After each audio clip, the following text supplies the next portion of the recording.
recent article, SF Gate declared this is the summer of Californians, meaning this global pandemic may be the only chance we'll get to travel the wonders of our native state without the presence of national and international crowds.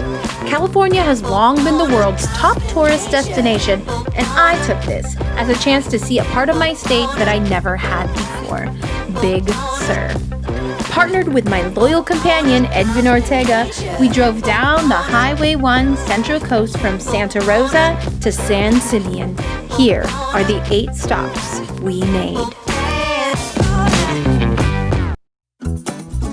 Stop number 1, Henry Cowell State Park. A staple of California is the ancient redwoods, and I figured this was a stop we couldn't simply pass by. This park took a little troubleshooting to find, but when we did, there was a $10 parking fee, and then we were free to explore. It's like a nice little meditative experience coming to the redwoods. Here at Henry Cowell State Park, the oldest trees are 1,500 years old. Walking around, you feel as if you were walking through history. It's like Disneyland for trees. We chose the short Redwood Grove Trail. This family-friendly loop trail is less than 1 mile and features a beautiful escape from city noises. We stayed for about an hour and were mesmerized by the deafening beauty surrounding us. What's your first impression of being in the redwood forest? Oh, I feel like a cowboy a little bit. Or like Robin Hood. But doesn't it feel like peaceful? Yeah, wait.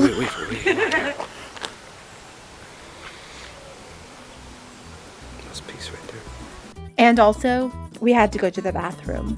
Stop number 2, Santa Cruz and Capitola. We made a point to drive through the Santa Cruz Beach Boardwalk and the picturesque town of Capitola. I highly recommend this area as a day trip if you live in California, especially Capitola, which to me is reminiscent of Venice, Italy in a way. There were a lot of people on the beach and not wearing masks, so we decided to play it safe and eat our sandwiches in the car.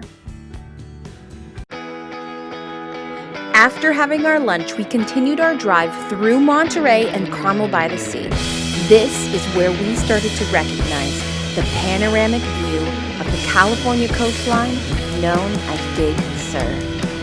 The rugged and mountainous 90-mile stretch is so awe-inspiring. We literally stopped every 10 minutes to check out a new view. About 45 minutes after crossing the Bixby Bridge, we arrived at one of the world's top Pinterest destinations, and our stop number 3, Julia Pfeiffer Burns State Park and McWay Falls. Unfortunately, the Overlook Trail to the beach was closed, so we snuck some shots from the freeway. It was still one of the most spectacular sights I had ever seen. A secluded beach with turquoise blue water and an 80-foot waterfall where McWay Creek falls onto the sandy beach below. We only stayed about 25 minutes, but it's a scene I will always remember. Stop number 4, the Piedras, Blancas Elephant Seal Rookery. As we made our way down south, the cliffside gradually lowered until we were at sea level again. Driving past beaches, we happened upon a beach with elephant seals in their natural habitat. This was not a planned stop, but we knew we had to get an up-close look at these majestic animals. Elephant seals were almost extinct and now are protected by the Marine Mammal Protection Act.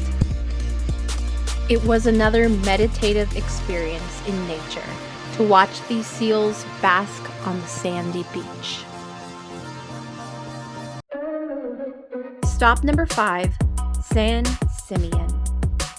About 20 miles after the elephant seal lookout, we had finally made it to our hotel in San Simeon. We chose to stay in this town so we could easily head back up north to explore Big Sur the next day. The town is extremely small and is pretty much made up of hotels and resorts. There's a pretty cool tourist attraction, the Hearst Castle, but this was sadly closed due to the pandemic. However, we did go to the Hearst winery and get some lovely Cabernet. As someone who lives in Northern California, I have this unrealistic expectation that the oceans a few hours down south are warm, but that's not the case. There is intermittent fog in Big Sur, so consider that when you make the trip. I'm afraid my drone is gonna get eaten by a condor. Oh my god. I'm a little scared of that too. We stayed at the Cavalier Oceanfront Resort, where there was an ocean view room, delicious room service, and a front view seat to the sunset.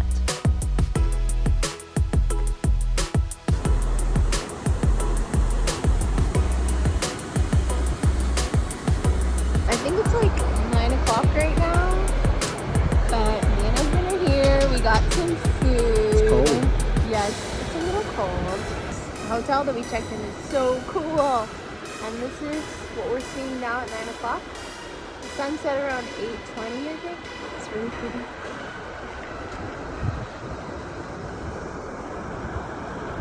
Stop number 6, Salmon Creek Trail.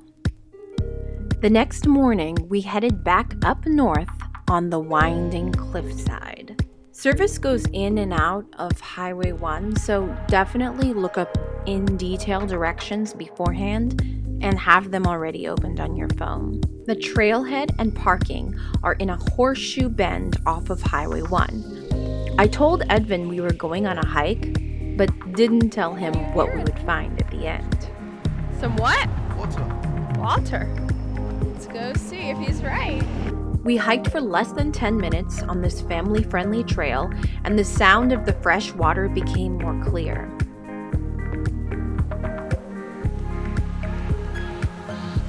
Climbing through a garden of boulders, we saw a freshwater creek and the 120-foot waterfall cascading down the Santa Lucia Mountains. We knew we had to get closer to the waterfall, but there was an obstacle in the way for me. We had to walk across a tree branch that was pinned between two rocks over running water. I'm super scared of crossing that right there. I gotta face my fears. This may seem stupid, but my heart was pounding as I was inching across those branches. But the reward of getting close to the waterfall, as you can see, was well worth it.